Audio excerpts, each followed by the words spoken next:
Most of the Fat Controller's engines accepted diesels, but James had never liked them for obvious reasons.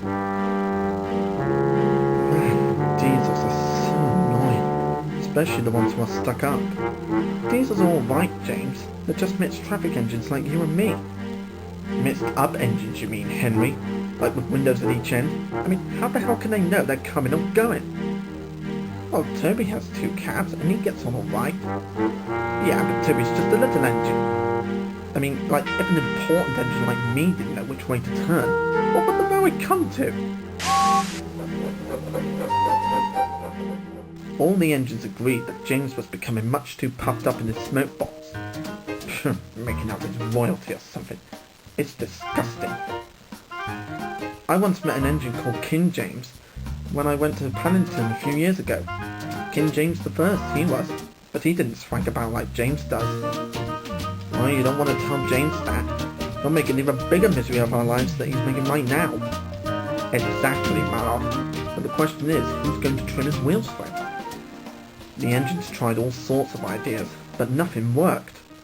James grew so conceited that the others were glad when he was away.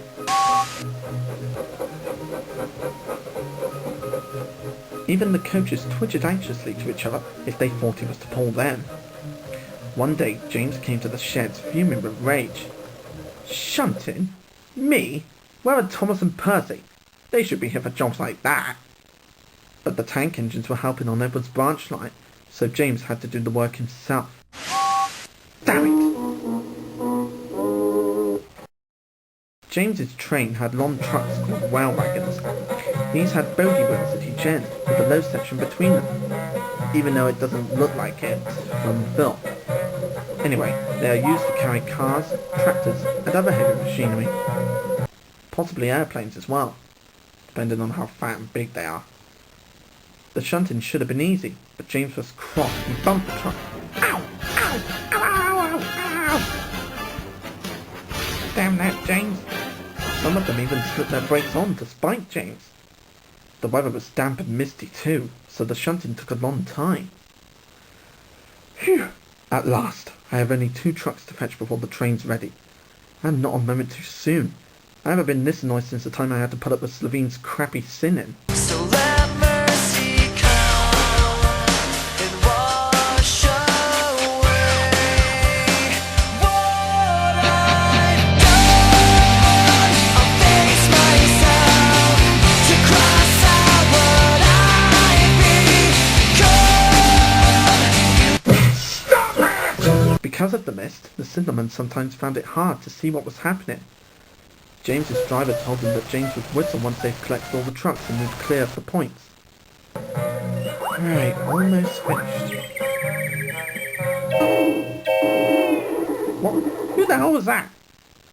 The signalman heard the whistle too, and thought it was James saying he was ready. He pulled the lever, setting the points for the main line. But James wasn't ready. The points changed when one of the trucks was halfway over them. One bogie went the right way, but the other was diverted towards the main line. Before James realised it, the truck was travelling sideways between the 2 lines. A signal stood right in its path. Ah! Oh no! Stop! Ah! But it was too late. The signal toppled to the ground with a crash, just missing James. Oh, well, that's torn it.